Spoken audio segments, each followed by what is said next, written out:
இங்கே திவ்யா கணேஷ் லவ் பண்ணுறா அப்படி சொல்லி அவங்க பக்கத்து வீட்டு ஆண்டிக்கு தெரிஞ்சதுமே இதை போய் அவங்க அம்மா கிட்ட சொல்லி வர வழியே இல்லை, இனிமேல் திவ்யா கல்யாணம் பண்ணி வச்சிடலாம் அப்படி சொல்லி அவங்க மாமா வீட்டிலேருந்து வர வச்சிருப்பாங்க அப்படி சொல்லி போன பாட்டிலே சொல்லியிருப்பேன்.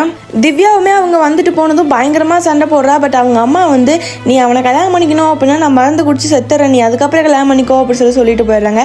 திவ்யாவுக்கு வேற என்ன பண்ணுறேன்னு தெரியாமல் கணேஷ் கிட்ட அன்னைக்கு நைட்டே வா நம்ம ஓடி போய் கல்யாணம் பண்ணிக்கலாம் அப்படி சொல்கிறப்ப கணேஷும் எவ்வளவோ சொல்லி புரிய வைக்க ட்ரை பண்ணுறான். பட் ஒரு கட்டத்துக்கு மேலே திவ்யா கேட்டுட்டே இருந்ததுனால கணேஷும் திட்டுறான். அங்கேருந்து 2 பேரும் பிரிஞ்சு போயிடுறாங்க. அதுக்கப்புறம் கொஞ்ச நாள் 2 பேரும் பேசாமே இருக்காங்க. திவ்யாக்கான கல்யாண வேலைகள் நடந்துகிட்டே இருக்கு. கல்யாணத்துக்கு ஒரு நாள் முன்னாடி எகைன் கணேஷ் கிட்ட பேசணும் அப்படி சொல்லி திவ்யா நினச்சதுனால அன்னைக்கு அவன் ஃப்ரெண்டு கிட்ட சொல்லி நைட்டு நான் தோட்டத்துக்கு வரேன் அப்படி சொல்லியிருப்பா. இப்போவும் 2 பேரும் பேசுகிறாங்க. கணேஷ் வந்து நம்ம ஃபேமிலிக்கு என்னாலும் பரவாயில்ல வா நம்ம கல்யாணம் பண்ணிக்கலாம் அப்படி சொல்கிறப்ப 2 ஃபேமிலியும் யோசிச்சு இங்கே 2 பேருமே தனித்தனியாக போயிடுறாங்க. அடுத்த நாள் காலைல திவ்யாவுக்கு கல்யாணமும் நடக்க போகுது.